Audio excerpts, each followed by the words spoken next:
بسم اللہ الرحمن الرحیم۔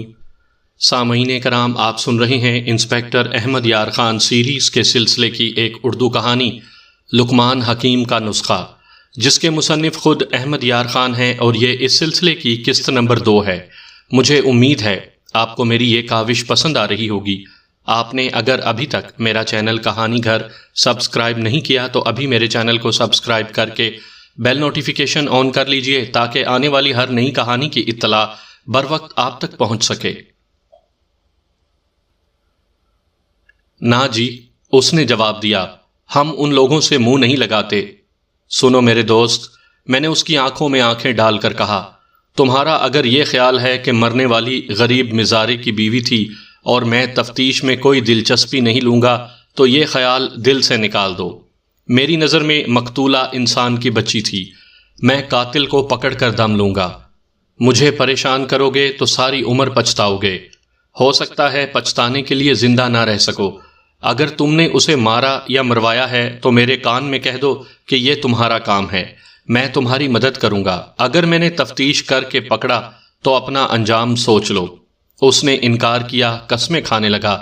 اس کے ساتھ تمہارے تعلقات قابل اعتراض تھے؟ میں نے کہا، یہ بالکل غلط ہے۔ اس نے جواب دیا، یہ نہ کہو کہ یہ بالکل غلط ہے، یوں کہو کہ وہ ابھی تمہارے جال میں نہیں آئی تھی۔ میں نے کہا، تم اسے فالتو پیسے دیتے تھے، وہ اپنے خاوند کے لیے دوائی لاتی تھی۔ میں نے اپنے قیافے کے مطابق کہا، وہ جہاں کام کرتی تھی تم وہاں اس کے گرد منڈلانے لگتے تھے۔ تم اسے گھر کے کام پر لگاتے تھے، مگر بیوی کی موجودگی میں تم اپنی خواہش پوری نہیں کر سکتے تھے۔ وہ خاموشی سے سنتا رہا۔ اس کے چہرے کا رنگ بدل رہا تھا۔ میں نے کہا، تم نے محسوس کیا کہ وہ تمہیں انگلیوں پر نچا رہی ہے اور تمہارے پیسے کھائے جا رہی ہے۔ تم نے اسے قتل کروا دیا۔ اس نے تڑپ تڑپ کر اور قسمیں کھا کھا کر کہا کہ قتل کے ساتھ اس کا کوئی تعلق نہیں۔ میری مزید جرح کے بعد اس نے تسلیم کر لیا کہ مقتولہ پر اس کی نظر تھی اور اسی نیت سے اسے پیسے بھی دیتا تھا۔ میں نے اس پر اور زیادہ دباؤ ڈالا، سوال در سوال کے چکر دیے تو اس نے بتایا کہ وہ مقتولہ کے ساتھ چھیڑ چھاڑ کرتا رہتا تھا اور مقتولہ اسے بار بار وعدوں پر ٹالتی رہتی اور کہتی تھی کہ اسے اپنے خاوند کے علاج کے لیے پیسوں کی ضرورت ہے۔ وہ اسے دیتا رہتا تھا۔ اس کا مطلب یہ ہوا کہ اپنے خاوند کی صحت کے متعلق وہ بہت پریشان رہتی تھی۔ میں نے کہا، بہت زیادہ داروغہ جی۔ اس نے کہا، میں نے ایک روز اسے کہا کہ کیوں اس آدمی پر پیسہ تباہ کر رہی ہو، وہ آدھا تو مر چکا ہے، مرنے دو اسے، تمہیں تو ایک سے ایک اچھا خاوند مل سکتا ہے۔ اس نے کانوں پر ہاتھ رکھ کر کہا، نہ ٹھاکر جی، ایسی بات منہ سے نہ نکالیں۔ میں تو خاوند کو اپنی زندگی دینے کو تیار ہوں۔ ان لوگوں کی عورتوں کی کوئی عزت نہیں ہوتی، نہ کوئی اخلاق ہوتا ہے۔ ہم جسے اشارہ کر دیں وہ ہمارے قدموں میں بیٹھ جاتی ہے۔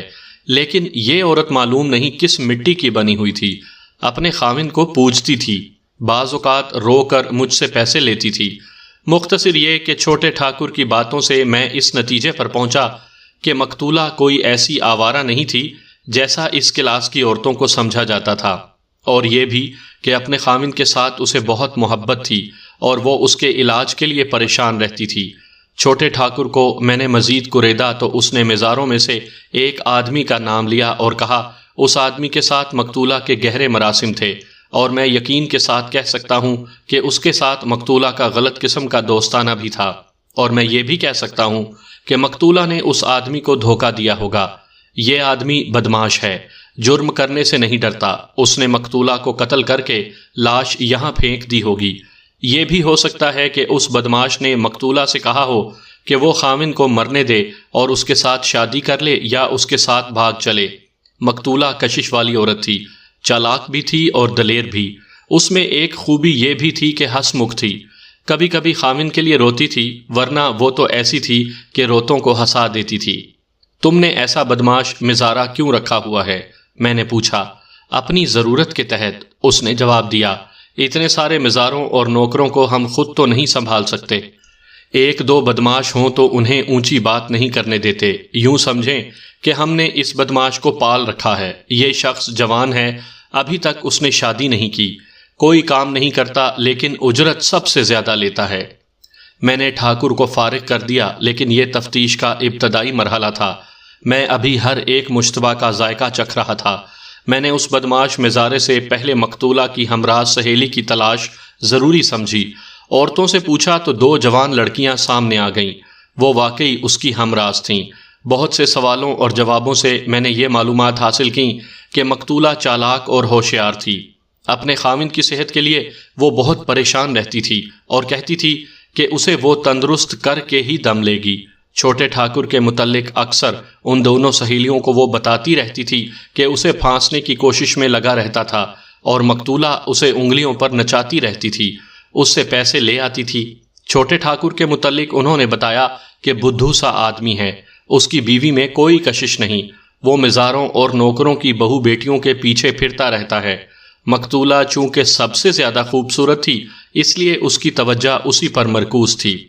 ان لڑکیوں نے بدماش مزارے کا بھی ذکر کیا اور بتایا کہ مقتولہ اس آدمی کی تعریفیں کیا کرتی تھی اور وہ مقتولہ میں بہت دلچسپی لیتا تھا۔ مقتولہ نے انہیں کبھی بتایا نہیں تھا کہ اس کے ساتھ اس کے تعلقات کیسے ہیں۔ ان لڑکیوں کو شک تھا کہ معاملہ گڑبڑ ہے۔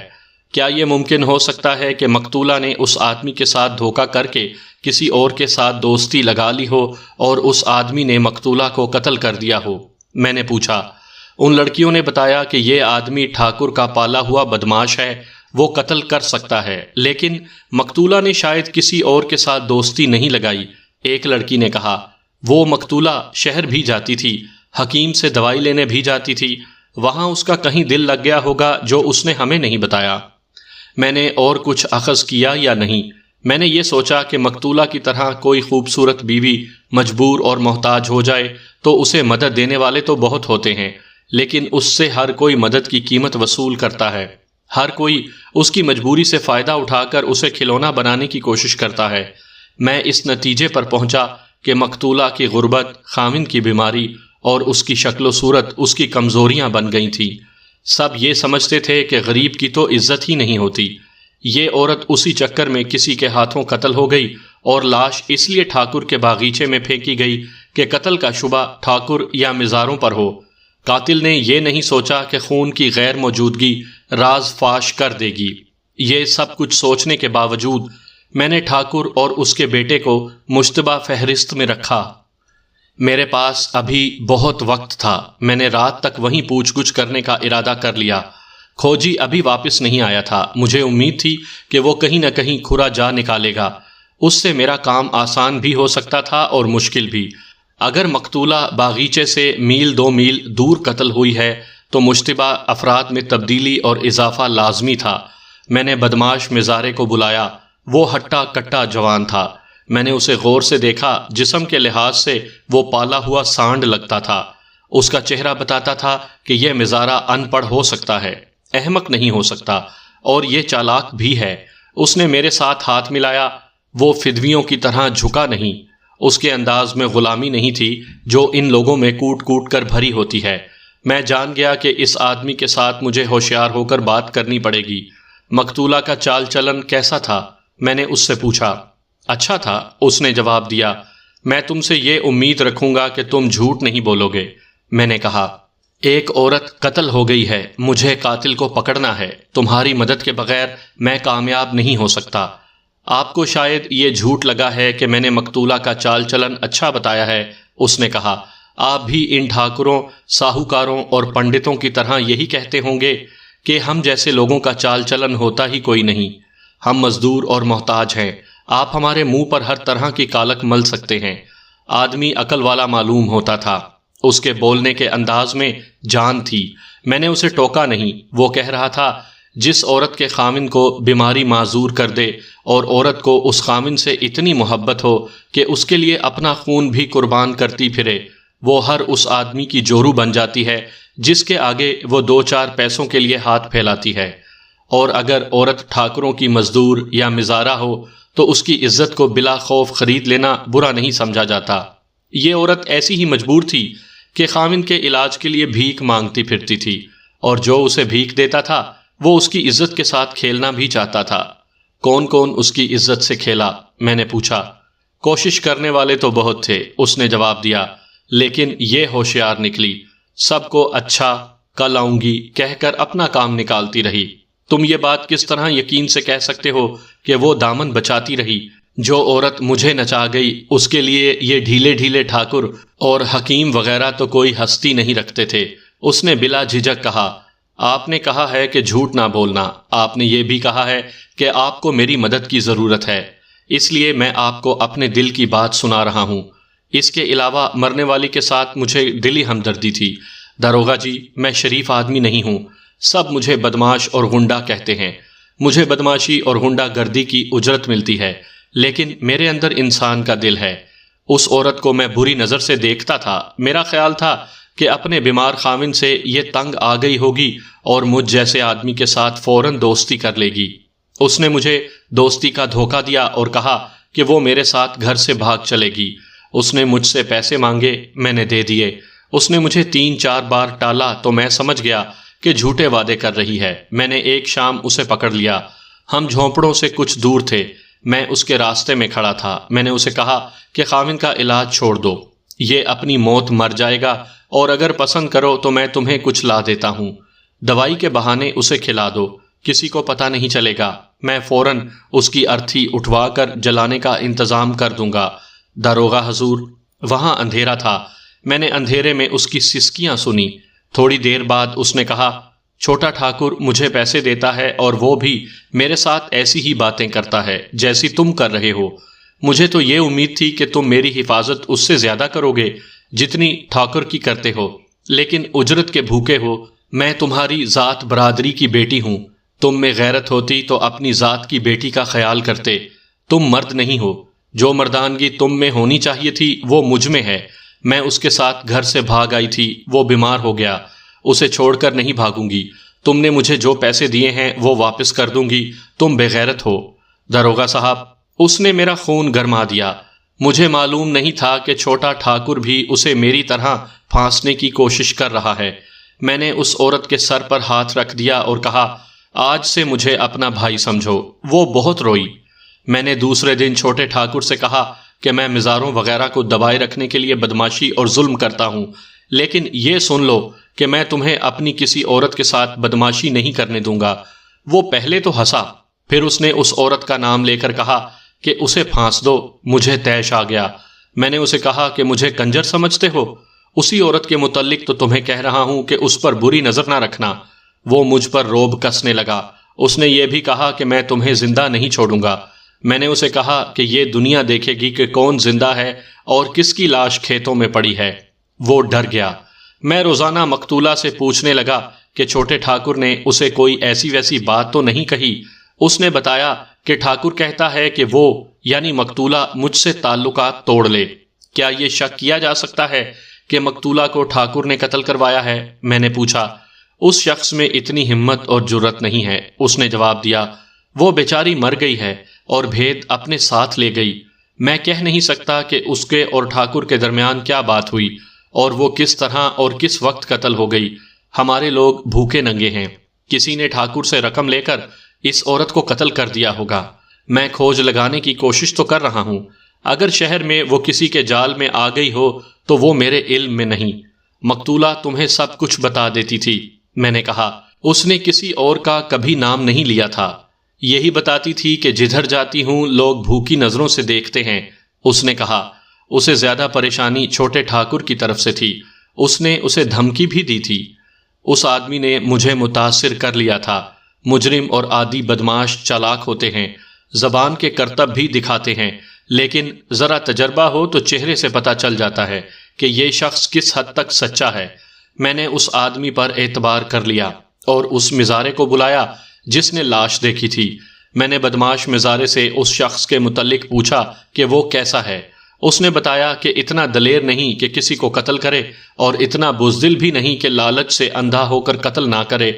میں نے اس آدمی سے پوچھا کہ وہ رات کے آخری پہر بینگنوں کے کھیت میں کیا کرنے گیا تھا۔ اس نے بتایا کہ رہٹ چلایا تھا اور کسی اور کیاریوں والے کھیت کو پانی لگانا تھا۔ تم نے اندھیرے میں لاش کس طرح دیکھ لی تھی؟ میں نے پوچھا۔ مینڈ کے ساتھ ہی پڑی تھی، نظر آ گئی۔ پھر تم نے کیا کیا؟ ماچس جلا کر دیکھا، اس نے کہا۔ پھر میں چھوٹے ٹھاکر کو جگانے چلا گیا۔ اس نے وہاں جا کر لاش دیکھی تھی؟ جی ہاں، اس نے جواب دیا۔ وہ لالٹین جلا لایا اور ہم دونوں نے لاش دیکھی۔ ٹھاکر نے کیا کہا تھا؟ اس نے حیران ہو کر کہا تھا ارے اس بدبخت کو کس نے مار ڈالا؟ پھر اس نے گالی دے کر کہا تھا کہ یہ ہر کسی کو دھوکے دیتی پھرتی تھی۔ چھوٹے ٹھاکر نے اس بدماش مزارے کا نام لیا اور کہا تھا کہ یہ اسی کی کارستانی ہوگی۔ میں نے اس شخص پر بہت جرا کی مگر کچھ ہاتھ نہ آیا۔ اسے میں نے مشتبہ کی فہرست میں شامل کر لیا۔ ضروری نہیں تھا کہ پہلے ہی پوچھ گچھ میں مجھے سراغ مل جاتا۔ اس مزارے کے گھر سے کلہاڑی برآمد ہوئی تھی۔ میں نے اسے اپنے ہیڈ کانسٹیبل کے ساتھ یہ کہہ کر بھیج دیا کہ اس کی جوتی لے آئے۔ جائے واردات پر پودوں کے پتوں پر جو کھرے ملے تھے وہ ننگے پاؤں کے نہیں جوتی کے تھے۔ بڑے ٹھاکر کے متعلق تمہارا کیا خیال ہے؟ میں نے بدماش مزارے سے پوچھا۔ شیطان ہے، اس نے جواب دیا۔ عورت کے معاملے میں راکشس ہے۔ اس کی بیوی مر چکی ہے۔ مقتولہ نے کبھی اس کا ذکر نہیں کیا تھا؟ نہیں، اس نے جواب دیا۔ وہ شہر میں رہتا ہے۔ مقتولہ شہر جایا کرتی تھی، ہو سکتا ہے اس کے گھر بھی جاتی ہو۔ میرے دماغ میں تفتیش ایک اور رخ بدلنے لگی۔ مجھے بڑا ٹھاکر قتل میں ملوث ہوتا نظر آنے لگا۔ سوال ہی پیدا نہیں ہوتا کہ اس نے مقتولہ جیسی شکل و صورت اور عمر کی لڑکی کو نظر انداز کیا ہوگا۔ ہو سکتا ہے مقتولہ نے اس کی رقم ہضم کر کے اسے دھوکہ دینے اور اس کے جال سے بچنے کی کوشش کی ہو، اور ٹھاکر نے اسے اپنے گھر میں قتل کر کے یا کروا کے لاش یہاں پھینکوا دی ہو۔ مگر سوچنے والی بات یہ تھی کہ لاش اس نے اپنے باغیچے میں کیوں پھینکوائی؟ دوسری صورت یہ تھی کہ چھوٹے ٹھاکر نے مقتولہ کے پیچھے اپنے گھر میں فساد پیدا کر رکھا ہو۔ اس کی بیوی تو یوں ہی سی تھی۔ اس کے گھر کی ناچاکی کی اطلاع بڑے ٹھاکر کو مل گئی ہوگی۔ اس نے اپنے بیٹے کو برا بھلا کہا ہو، جس کا کچھ اثر نہ دیکھ کر اس نے مقتولہ کو راستے سے ہٹانے کے لیے اسے قتل کروا دیا ہو۔ یہاں پھر سوال پیدا ہوا کہ لاش اپنے ہی باغیچے میں کیوں پھینکی گئی؟ مجھے اس پر بھی غور کرنا تھا کہ بڑے ٹھاکر نے مجھ پر زور دیا تھا کہ میں تفتیش نہ کروں اور کیس گول کر دوں۔ اس کے اس مشورے یا مطالبے میں ان غریب لوگوں کی نفرت بھی پائی جاتی تھی اور شک بھی کہ قتل کی واردات اسی نے کروائی ہے۔ میرے لیے ضروری ہو گیا تھا کہ بڑے ٹھاکر کو بھی مشتبہ قرار دے کر اسے تھانے لے چلوں اور اس کے گھر کی تلاشی لوں۔ پھر مزاروں سے یہ معلوم کروں کہ رات کون سا مزارہ یا نوکر بڑے ٹھاکر کے گھر گیا تھا۔ مجھے اچھی طرح یاد ہے کہ دن کا پچھلا پہر تھا۔ میں نے ایک کانسٹیبل کو اپنے گھر بھیج کر اپنا کھانا منگوایا تھا۔ باغیچے میں سب ہندو تھے۔ میں ان کا کھانا نہیں کھا سکتا تھا۔ میں ابھی کسی نتیجے پر نہیں پہنچا تھا کہ قتل کی واردات کہاں ہوئی اور قاتل کون ہے۔ میں نے یہ طے کر لیا تھا کہ بڑے ٹھاکر کے شہر والے گھر کی بھی تلاشی لوں گا اور باپ بیٹے کو رگڑوں گا۔ اتنے میں کھوجی واپس آ گیا۔ تھکن سے اس کا چہرہ زرد ہو گیا تھا۔ ادھیڑ عمر آدمی تھا۔ وہ میرے سامنے بچھی ہوئی چارپائی پر تقریباً گر پڑا۔ کھرا اٹھانا آسان کام نہیں ہوتا۔ جسم کی نسبت دماغ پر اور آنکھوں پر زیادہ زور پڑتا ہے۔ ہار گئے لالا، میں نے کہا۔ اس نے ان دونوں آدمیوں کی طرف دیکھا، پھر مجھے دیکھا۔ میں سمجھ گیا۔ میں نے دونوں مزاروں کو وہاں سے اٹھا دیا۔ آپ کو ایک اور رپورٹ نہیں ملی؟ کھوجی نے پوچھا۔ نہیں تو، میں نے چونک کر کہا۔ کوئی اور مارا گیا ہے؟ یا تو کوئی اور مارا گیا ہے یا میں نے اس قتل کا موقع واردات معلوم کر لیا ہے، اس نے کہا۔ میں نے کھرا اٹھایا تو نالے کے کنارے جا پہنچا۔ وہاں ایک خشک نالا تھا۔ کھیتوں کی مینڈھوں پر کھرا بہت ہی مشکل سے ڈھونڈا۔ دیکھ لیں سارا دن گزر گیا ہے۔ 20 قدم تو کوئی کھرا ملتا ہی نہیں۔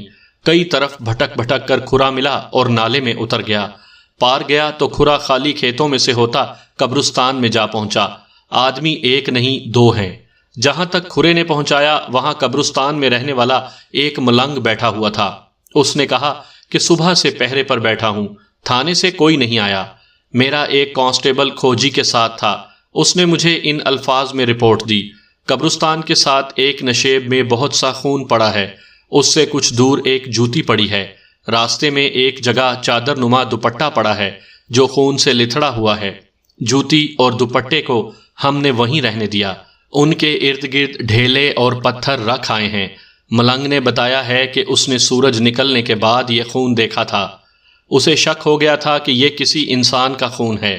ملنگ نے یہ بھی بتایا کہ اس نے رات کو ایک چیخ سنی تھی لیکن وہ باہر نہیں نکلا تھا۔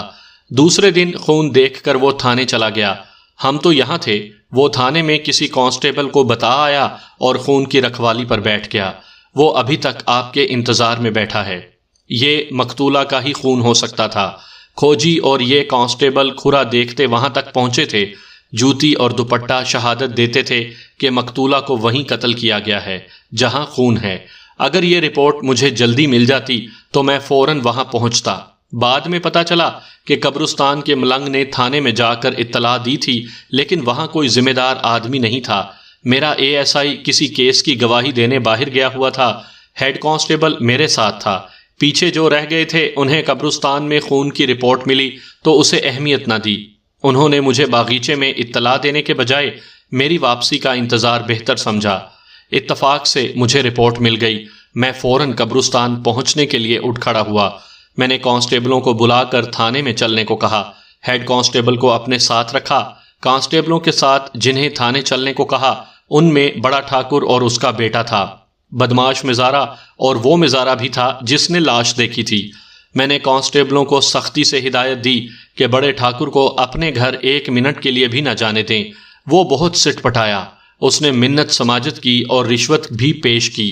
مجھے آخر دھمکی دینی پڑی کہ وہ تھانے نہ گیا تو میں ہتھکڑی لگا کر لے جاؤں گا۔ قبرستان قصبے کے ساتھ تھا۔ باغیچے اور قبرستان میں یہ فرق تھا کہ قبرستان جنوب میں اور باغیچہ مغرب میں تھا۔ میں قبرستان میں کھوجی اور ہیڈ کانسٹیبل کے ساتھ اس راستے سے گیا جس راستے یہ دونوں کھرے دیکھتے گئے تھے۔ کھوجی نے جگہ جگہ نشان لگا رکھے تھے۔ وہاں مجرموں کے کھرے تھے۔ خشک نالے میں ریتلی مٹی تھی، وہاں کھرے زیادہ صاف تھے۔ ان میں سے ایک کھرا اس کھرے کے ساتھ ملتا تھا جو بینگنوں کے کیارے میں لاش کے قریب دیکھا گیا تھا۔ راستے کے کھرے بتاتے تھے کہ یہ 2 آدمی ہیں۔ نالے میں جہاں ریتلی مٹی تھی وہاں کھرے ایک جگہ گڈ مڈ تھے، تھوڑا آگے جا کر دائیں بائیں ہو گئے تھے۔ کچھ سمجھ آئی داروغہ جی؟ کھوجی نے پوچھا اور کہا، یہاں ایک آدمی نے لاش اپنے کندھوں سے اتار کر دوسرے آدمی کے کندھوں یا پیٹھ پر رکھ دی ہے، آگے دیکھیں۔ اس نے پاؤں کے 2 نشان دکھا کر کہا، یہاں لاش اس آدمی نے اٹھا رکھی ہے، دوسرے آدمی پر کوئی وزن نہیں۔ یہ کھوجیوں کا کمال ہوتا ہے کہ کھرا دیکھ کر بتا دیتے ہیں کہ اس آدمی نے وزن اٹھا رکھا ہے یا نہیں۔ بعض تجربے کار کھوجی وزن کا اندازہ بھی بتا دیا کرتے تھے۔ نالے کے دوسرے کنارے پر چڑھے تو دوپٹہ پڑا تھا۔ یہ عام راستہ نہیں تھا۔ مجرموں نے فاصلہ کم کرنے کے لیے اصل راستہ چھوڑ دیا تھا۔ میں نے دوپٹہ اٹھا کر دیکھا، اس پر بے شمار خون خشک ہو گیا تھا۔ ایک جگہ سے دوپٹہ کٹا ہوا تھا۔ یہ حصہ سر پر تھا، کلہاڑی اس جگہ لگی تھی۔ یہ بلا شک و شبہ مقتولہ کا دوپٹہ تھا۔ قبرستان میں گئے تو کھوجی مجھے ایک نشیب میں لے گیا۔ یہ ایک وسیع نشیب تھا۔ برسات میں قبرستان کا پانی اس نشیب میں گرتا تھا۔ نشیب کے اس طرف کے 2 کنارے جو قبرستان کی طرف تھے دیوار کی طرح عمودی تھے۔ کسی زمانے میں یہ نشیب بھی، جسے آپ قدرتی تالاب بھی کہہ سکتے ہیں، قبرستان کا حصہ تھا۔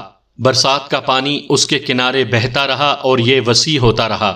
اس کے ایک عمودی کنارے کے وسط میں انسانی ڈھانچے نظر آئے۔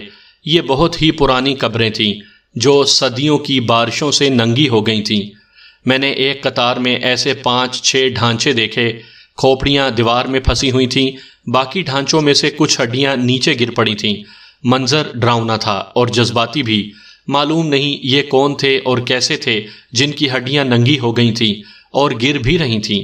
زندگی میں یہ زمین پر تکبر سے سر اونچا کر کے چلتے پھرتے ہوں گے، اپنے سے کم تر انسان کو انسان ہی نہیں سمجھتے ہوں گے، اس غلط فہمی میں مبتلا ہوں گے کہ ہم جیسا کوئی دوسرا پیدا ہی نہیں ہوا۔ انہوں نے کبھی سوچا بھی نہیں ہوگا کہ ان کی اصلیت یہ ہے کہ مٹی کے ساتھ مل کر مٹی ہو جائیں گے اور ان کی ہڈیاں الگ الگ ہو کر بہہ جائیں گی۔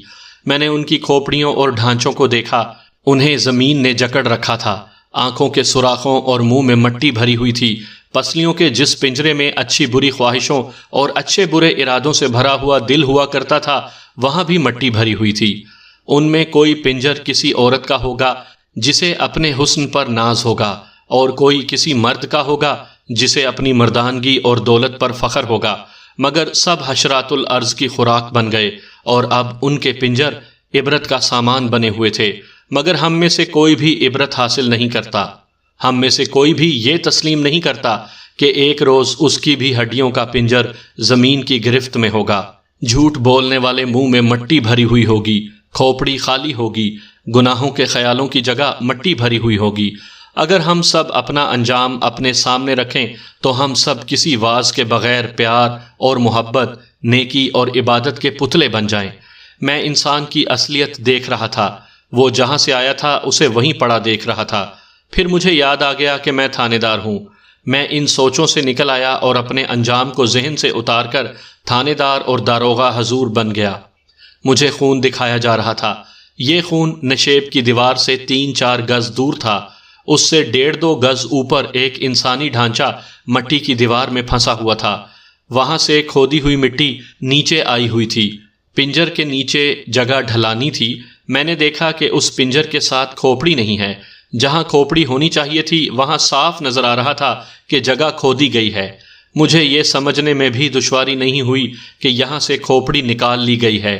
باقی جو پنجر تھے ان کی کھوپڑیاں ان کے ساتھ تھیں۔ قبرستان کے ملنگ نے یہ عقل مندی کی تھی کہ وہاں خون دیکھ کر اپنے ایک ساتھی کا پہرا لگا دیا اور خود تھانے چلا گیا۔ واپس آ کر وہ خود پہرے پر بیٹھ گیا۔ اس سے یہ فائدہ ہوا کہ کھرے محفوظ رہے تھے۔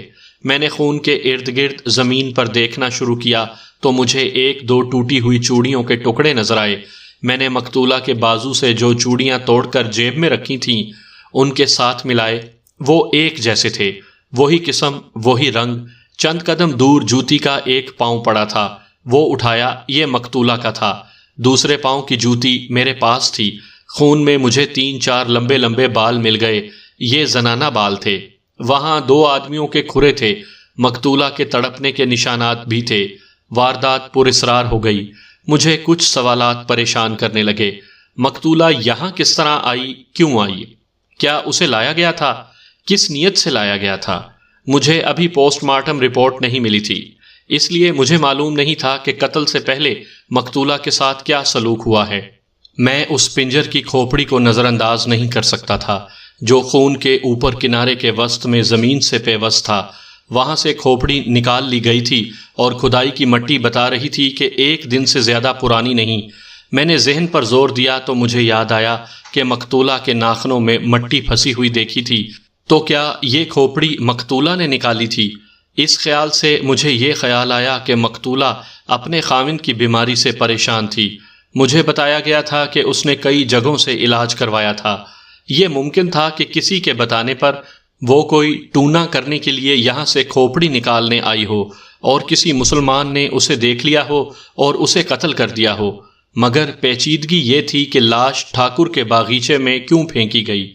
اگر کسی مسلمان نے جوش میں آ کر اور مقتولہ کو ہندو سمجھ کر قتل کر دیا ہوتا تو لاش یہیں پڑی رہنے دیتا۔ مجھے ملنگ کا خیال آیا جس نے خون دیکھا تھا۔ اس سے میں نے بہت کچھ پوچھا۔ اس نے بتایا کہ رات اس نے ایک چیخ سنی تھی۔ اس وقت وہ چرس کے نشے میں تھا۔ صبح وہ نشیب کے وسط میں جو تھوڑا سا پانی جمع تھا وہاں ہاتھ منہ دھونے آیا تو اسے خون نظر آیا۔ اسے رات کی چیخ یاد آئی۔ اس نے شک کیا کہ رات یہاں کوئی قتل ہوا ہے۔ وہ تھانے چلا گیا۔ ملنگ قبرستان میں ایک کوٹھری میں رہتا تھا جو موقع واردات سے تقریباً 50 قدم دور تھی۔ یہ وہ واردات تھی جو تھانے داروں اور سراغ رسانوں کو بھول بھلائیوں میں پھینک دیتی ہے۔ باہر نکلنے کا راستہ ہی نہیں ملتا، زمین بھی خاموش ہو جاتی ہے۔ مجھے ٹھاکر اور اس کا بیٹا بے گناہ نظر آنے لگے۔ وہ مقتولہ کو یہاں لا کر کیوں قتل کرتے؟ مجھے کوئی جواز نہیں مل رہا تھا۔ یہ 2 آدمی کوئی اور تھے جن کے وہاں کھرے نظر آ رہے تھے۔ میں نے دیکھا کھوجی غائب تھا، معلوم نہیں کہاں چلا گیا تھا۔ بہت دیر بعد وہ نشیب کی دوسری طرف سے جہاں ڈھلان تھی تیزی سے اترتا آ رہا تھا۔ وہاں سے اس نے مجھے اشارے سے بلا لیا۔ میں گیا۔ اس نے مجھے 3 کھرے دکھائے۔ مقتولہ 2 آدمیوں کے ساتھ ادھر سے آئی تھی۔ اس نے کہا، میں قبرستان میں تھوڑی دور تک دیکھ آیا ہوں۔ ان تینوں کے آنے کی سمت معلوم ہو گئی ہے۔ میں نے آگے جا کر دیکھا، اگر کھوجی نے سراغ پا لیا تھا تو مقتولہ باغیچے کی طرف سے نہیں دوسری طرف سے آئی تھی۔ اس کے ساتھ 2 آدمی تھے۔ کیا یہ تینوں کھوپڑی نکالنے آئے تھے؟ میں سوچ سوچ کر سٹپٹا اٹھا۔ یہ بھی ہو سکتا تھا کہ کھوپڑی ایک رات پہلے کسی اور نے نکالی ہو اور مقتولہ کو یہ 2 آدمی بری نیت سے یہاں لائے ہوں اور بعد میں اسے قتل کر دیا ہو۔ مگر پھر اسی سوال نے میرا راستہ روک لیا کہ لاش اٹھا کر باغیچے میں کیوں پھینکی گئی؟ اس سوال کا یہ جواب میرے ذہن میں آیا کہ یہ 2 آدمی عادی مجرم ہوں گے۔ انہیں معلوم ہوگا کہ یہ ٹھاکر کے باغیچے کی عورت ہے، چنانچہ انہوں نے پولیس کو گمراہ کرنے کے لیے لاش اٹھائی اور باغیچے میں جا پھینکی، مگر مجھے اپنی اس دلیل میں کوئی جان نظر نہیں آئی تھی۔ میں قبرستان میں کھڑا تھا، کھوجی مجھے کھرے دکھا رہا تھا۔ میرے ہیڈ کانسٹیبل نے سر سے ایک طرف اشارہ کر کے مجھے کہا، وہ آدمی جو دور کھڑا ہے اسے ذرا غور سے دیکھیں۔ میں نے اس کی طرف ایسے انداز سے دیکھا جیسے خاص طور پر اسی کو نہ دیکھا ہو۔ میں نے ادھر سے منہ پھیر کر ہیڈ کانسٹیبل سے پوچھا، کیا ہے اس آدمی میں؟